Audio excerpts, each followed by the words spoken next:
শতবর্ষী এক খালের উপর চলছে দখলের মহা উৎসব। বাঁধ দিয়ে বন্ধ করে দেয়া হয়েছে স্বাভাবিক পানি প্রবাহ, ভরাট করে গড়ে তোলা হয়েছে বসতবাড়ি ও স্থাপনা। ফলে জলাবদ্ধতায় কৃষি জমি চাষাবাদের অনুপযোগী হয়ে পড়েছে, সৃষ্টি হয়েছে স্বাস্থ্য ঝুঁকি। শরীয়তপুরের নড়িয়া উপজেলার বিজারি ইউনিয়নের লক্ষ্মীপুর থেকে কোয়ারাক মালতবাড়ি পর্যন্ত ১.৫ কিলোমিটার দীর্ঘ খালটির পানি প্রবাহ বন্ধ হয়ে যাওয়ায় খালের লাগোয়া অন্তত ৫০ একর ফসলি জমিতে চাষাবাদ করা দুষ্কর। অন্যদিকে অবৈধ দখলদারিরা প্রভাবশালী হওয়ায় স্থানীয়রা ভয়ে মুখ খুলতে ভয় পাচ্ছেন।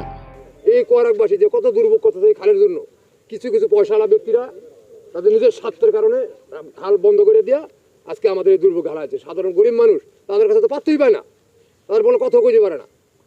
আমি সরকারের কাছে বিরত অনুরোধ রাখি যে আমাদের এই খালটা অতি দ্রুত উদ্ধার করে দেয়। কিছু ব্যক্তিগত মালিকানারা তারা ভরাট করার কারণে পানি সংস্কারে খুবই এই আশেপাশে বৃষ্টির কারণে আশেপাশে পুরো জলবদ্ধ হয়ে থাকে, পানি নামার কোনো ব্যবস্থা নেই। এক্সট্রিম মশার কয়েল প্ল্যান্ট ফাইবার দিয়ে তৈরি, ডেঙ্গু চিকুনগুনিয়া বাহি সহ যে কোনো মশার বিরুদ্ধে দেয় এক্সট্রিম সুরক্ষা। কিছু স্থানের মানুষ নিজেরা বাঁশের সাঁকো কিংবা কালভার্ট দিয়ে যাতায়াত করে।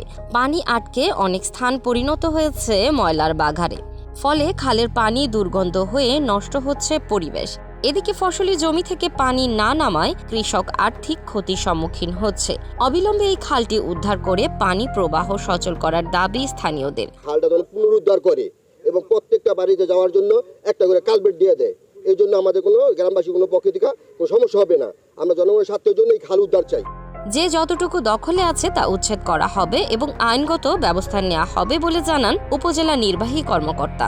একজন লোকাল লোকজনকে দিয়ে একটা আবেদন করান, আমরা ওইখানকার লোকজনকে ডেকে এনে এখানে শুনানি করে তাদেরকে একটা নির্দিষ্ট সময় দিব অপসারণের জন্য। যদি না করে আমরা উচ্ছেদ নথি করে আমরা তাদের উচ্ছেদের ব্যবস্থা নিই। অভিযোগগুলা এগুলির শুনানি করে যে যতটুকু আপনার অবৈধ দখলে আছে আমরা তাদেরকে উচ্ছেদের ব্যবস্থা করব, তাদের বিরুদ্ধে আইনানুগ ব্যবস্থা নেওয়া হবে।